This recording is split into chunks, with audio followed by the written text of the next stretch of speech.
Chris says, I need to better understand the concept of addict time, to be honest. I find elements of the program proclaiming a specific timeline, that is, modules centered around 90 days, 6 months to 1 year, contradicting with not counting days and still progressing forward despite slips. You can find an episode on addict time on the Porn Reboot podcast. Just go ahead and search for it. But what I mean by addict time is simply the idea that many men who are struggling with a compulsive sexual behavior have a tendency to warp time. Like the way we view time is not chronological, so to speak, right? And that's because we connect a lot of emotions with time, right? Especially when you're impulsive.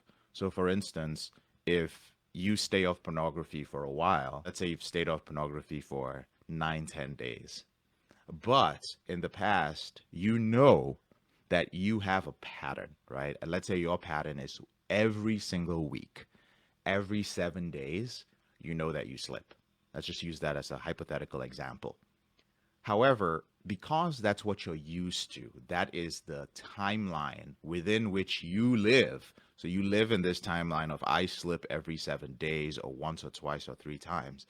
When that timeline changes for whatever reason, you join the program and suddenly you go more than 7 days, it's 8 days. Subconsciously, you're still keeping track of it. Whether we say don't count or whatever, it takes a while to get to the point that you stop counting. It's a habit you have to build. But because you've broken out of that 7 day thing and you're in day 8 and day 9, you become hyper aware of it. What does this mean? It means that day 8 is very precious to you because you're like, wow, it's the first time I've gotten to 8 days.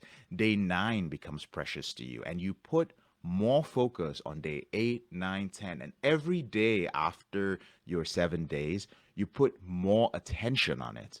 This intention makes you more present, not present during the day, but more aware of the day. And thus, each day after day 7 seems longer. But by the time you get to 10 days, 11 days, 12 days, those days have exceeded the amount of 7 days in your head because you're so aware that you didn't slip. You've put so much importance to the day. Those days after 7 days seem much longer than the preceding 7 days. Are you guys with me on this? That's what I mean by addict time. And then often when I ask brothers on day 12 or day 13, which is usually when by day 12 or day 13, you actually now have to physically count the number of days because it's past 2 days, 3 days, 4 days past the 7 days. But when you stop counting at that point, you know it's within 2 weeks. When you're asked, how long has it been for you? You're going to say something like 2 weeks, right? Sometimes it feels like 3 weeks. Sometimes it just feels like a long time. And there's also an unconscious conflict. There's a fear of letting go of, like all those days. There's a fear of slipping or relapsing after the 7 days. So your subconscious mind puts a lot more importance on those days and kind of stretches them out in an effort to make it like, oh my God, you're doing so well. You're doing so well. You're staying off this. Let's hold on to this precious few days. And the more precious it is, the larger it seems. And it's kind of like a time illusion. That's what I mean by addict time. We lose track of it. But we also want to add one more thing to it. One thing that messes this up is the opposite of it. The opposite of it is when we are in a slip or we are in a relapse. When you're relapsing and you have multiple tabs open and you're doing this every day, you are now focusing on the negative aspect of it. And you're doing the same thing you do with the positive. The days you have off pornography, you're putting so much positive attachment and awareness to it. But on the days that you're slipping, you're like, oh my God, I've been in a relapse. It really sucks. I've been in a relapse. You're now putting a lot of negative impact on it. And you may have just experienced a relapse where you masturbated 3 or 4 times, right? But again, you put such a negative impact on it on those 3 or 4 times you masturbated in one day that it now feels like a very long period of time. And as we vacillate, those of you who use willpower, between all the days of your relapse and the days where you're off it, as you jump between both of them, you constantly warp your perception of time, right? So this is how addict time kind of throws us off. And people might think that counting is the, how would I put it, is the antidote to that.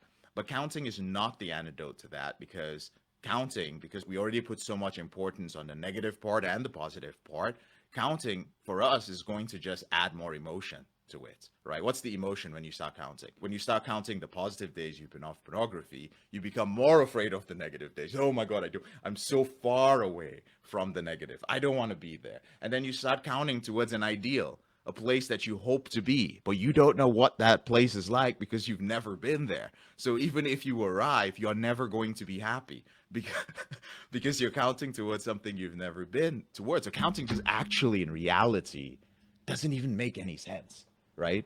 Now, when I throw out numbers, when I say 6 months to a year, or when I say 90 days, all of this is based on what I've observed, not just in myself anymore, but at this point, it is in thousands of clients. I've observed that again, this is using our system, gentlemen. This is not using willpower. Using willpower, I have no authority on that because there is no system, there's no coping strategy, there is no data from brothers that has been measured using willpower. That's why I'm not a big fan of NoFap or SAA. But I know that when brothers use our system and implement it, we have a range of time. The biggest range of time is 1.5 to 2 years. This is very, very specific because we have data since 2012. And we have brothers who are out there and who are in the program who can corroborate this, who can say, yes, when I follow the system roughly, not even strictly every day, within 1.5 to 2 years, I gain control of my behavior and my brain rewired. We also have brothers who come in and they have the ability to focus for the most part, to the best of the ability, for roughly it's actually more than 90 days, to be honest with you guys. If we're very honest, if we take in the days that brothers are participating, the days they're slacking off, the days that you're feeling a little bit depressed, that you can't stick with the program, it's more like 4 months, to be as accurate as possible. But within that time period, brothers say like, yeah, that's the amount of time that it takes for me to control my behavior, which means that when I experience an urge that is for pornography, I experience the urge to medicate something, like I got this. Like I can actually use the coping strategies and I will stop myself from acting out. I'm implementing a very specific habits and I'm able to stick by the lifestyle that I've created for myself.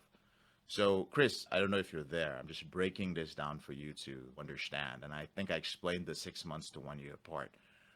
With this being said, in the implementation program, there's a core difference between it and the intensive program. And that is in the intensive program, brothers have direct access to myself, and we actually have other coaches now who are in the program.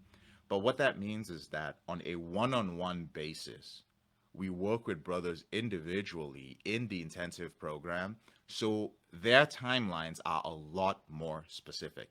And they are able to admit, because we're working one-on-one, they're like, yeah, dude, so for the past 2 weeks, bro, I'll be very honest with you, I've not been serious about my reboots. So I know that I've done this a couple of times. I've kind of slacked off. So I know I cannot expect anything to happen in 90 days. Like I know that my timeline is going to be a little bit different. In the implementation program, you get access to the entire system. But I want you guys to remember something. This is also for Chris. Remember that you are an individual.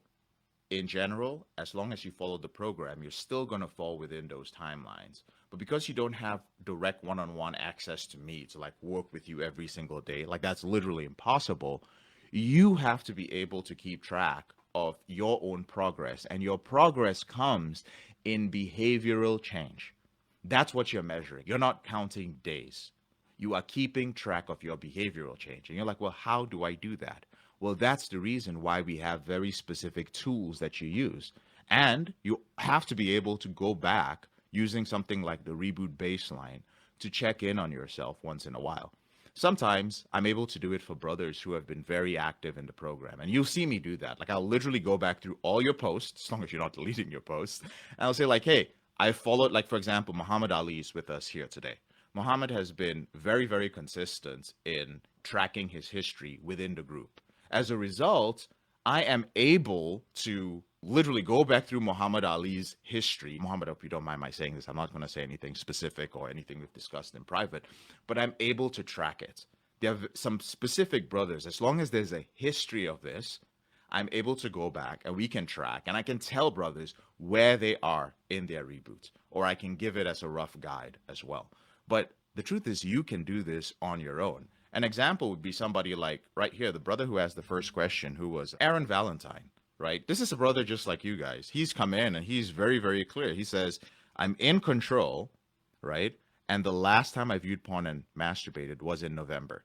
I'm great at controlling fantasy, and objectification is rare too. Now, his entire question, which you guys can go and read, is actually a question that's not about like, I'm struggling with this. His question in reality is about, where am I in my reboot? How do I know it is about where am I in my reboot? Because the question he ends asking is, do you have any suggestions as to what I can do to get back that old mindset? I feel I still have cravings. I know I'm committed to ending my behavior, but that strong feeling of control and motivation hasn't been there by before. Anytime a brother has been in control of their behavior and they've been doing the same thing over and over again and they have controlled their behavior, but suddenly they run into a roadblock where their sexual behavior is coming up again, it means that in most cases, you are transitioning from one stage to another stage. It means that it is probably time for you to start changing, perhaps, your lifestyle. In some cases, brothers have moved from the habit stage to the lifestyle stage. Again, that's not a stage. This is just generalized over the different stages. It means that there's something that needs to be changed. And I'll often ask you during the live Q&A, give me more context. And I'll be very specific with it. What is your intimacy like? What is intimacy in your life like? Why? Because I remember Aaron Valentine's questions. I know what he talks about. Most brothers ask questions about the same issues in their life. It's not that complex for me anyway. So for most brothers, there are only 2 or 3 issues that show up as a repeated theme. And it's these issues that eventually need to be resolved for them to stay off pornography. It's the same for everybody. We rarely have brothers who have like a whole host of issues. You might think you do, but they're only going to be 1 or 2 things. But I'm getting off the point with responding to Chris.